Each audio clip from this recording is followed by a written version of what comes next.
Hello students, I am Sonia from BDS और आज हम फिर आपके साथ आए हैं एक बहुत ही इम्पॉर्टेंट क्वेश्चन का आंसर लेके जो अक्सर बच्चे पूछते हैं।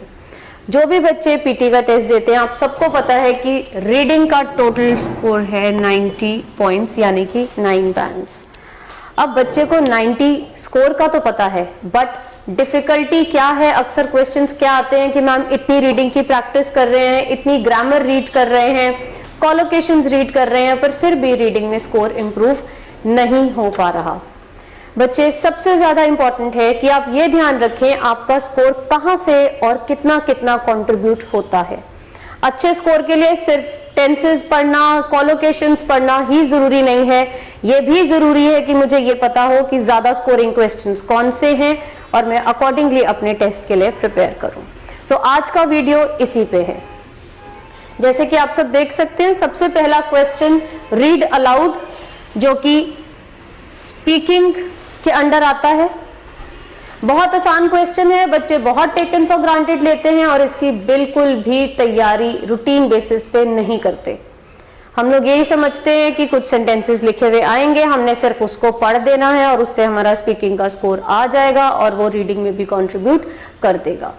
मैं आपको एक बात क्लियर कर दूं कि रीडिंग के 90 स्कोर्स में से कम रफली 45 स्कोर्स रीडिंग के खुद के हैं और बाकी रफ 45 वो दूसरे सेगमेंट्स में से बोरो करता है, यानी कि स्पीकिंग, लिसनिंग और राइटिंग रफली 45 स्कोर्स आपके रीडिंग में कंट्रीब्यूट करते हैं।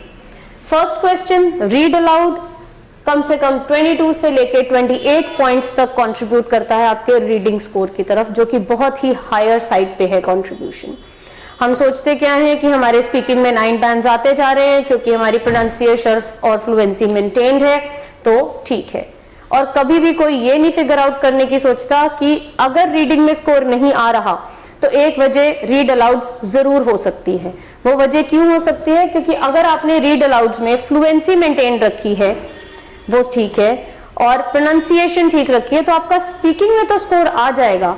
लेकिन अगर आप कंटेंट को ठीक से नहीं बोल रहे हैं तो आपके रीडिंग में स्कोर कंट्रीब्यूट नहीं होंगे। कंटेंट से मेरा मतलब है, फॉर एग्जाम्पल आपको वर्ड दिया होता है क्लासेस, आप क्लास पढ़ देते हैं। आपको वर्ड दिया होता है फॉर, आप जल्दी में उसे ऑफ बोल देते हैं, जो बहुत ही कॉमन एरर्स हैं। जहां जहां पे भी आप गलती करते जाएंगे, कंटेंट बेस्ड वो आपके रीडिंग में स्कोर को डिडक्ट करता जाएगा। Pay attention, easy but very very scoring question. अगर आपके स्पीकिंग में 9 बैंड्स भी आते हैं मॉक टेस्ट में, तो भी आप रीड अलाउड की प्रैक्टिस बिल्कुल मत छोड़िए, क्योंकि जितना अच्छा कंटेंट बोलते जाएंगे उतनी ही स्ट्रांग आपके रीडिंग का स्कोर होता जाएगा। The next question is your summarized written text which comes from your writing portion.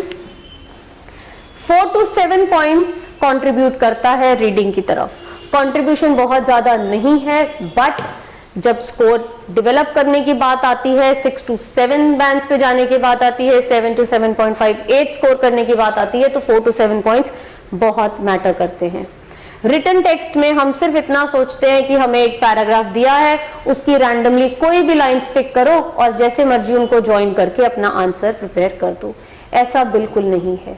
Computer ये जरूर देखना चाहेगा कि आपके समराइज रिटन टेक्स्ट में रीडिंग स्किल्स कैसी हैं, और वो कैसे बता पाएंगे?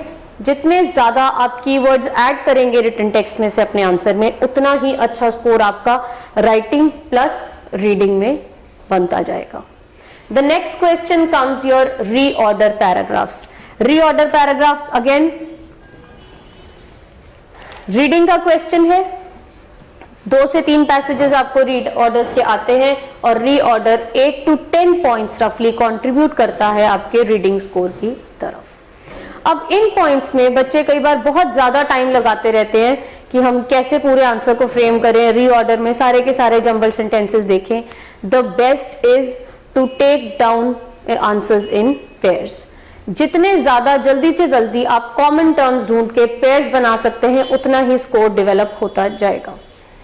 The next one is your drag and drop blanks which is again from your reading section. ये रफली 16 to 18 पॉइंट्स कंट्रीब्यूट करता है आपके रीडिंग की तरफ। followed by another important question, your drop down blanks, which contributes around 20 to 22 points for your reading score. अब ये तीनों क्वेश्चंस तो हुए जो रीडिंग सेक्शन के ही हैं और रीडिंग में हाईएस्ट कंट्रीब्यूशंस करते हैं.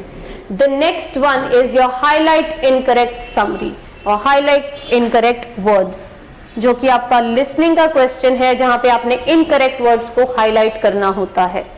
हम लोग ये सोचते हैं अगेन बहुत आसान सा है, ज्यादा तैयारी नहीं करते क्योंकि वो गलत वर्ड बोलेगा, हमने उसी को हाईलाइट करना है.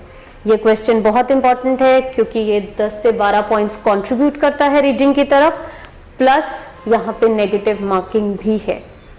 सो अगर जल्दी में बिना प्रैक्टिस के, प्रॉपर्ली प्रैक्टिस किए आप कुछ भी अटेम्प्ट करते हैं, मार्क्स कटेंगे भी और साथ ही साथ रीडिंग के स्कोर पे भी बहुत नेगेटिव इफेक्ट होगा. Last in the sequence is your highlight correct summary. बहुत ज्यादा कंट्रीब्यूशन नहीं है रीडिंग की तरफ, but again to build up a good score 2 to 3 points also matter a lot. यहाँ पे बहुत ज्यादा टाइम नहीं देंगे. करेक्ट समरी हाईलाइट करने का आसान तरीका ये है कि आप वो सारे ऑप्शंस इग्नोर करते जाएं जहां पे आपको लगता है इररेलेवेंट इंफॉर्मेशन दी गई है, ताकि आप जल्दी से जल्दी करेक्ट समरी तक पहुंच पाएं.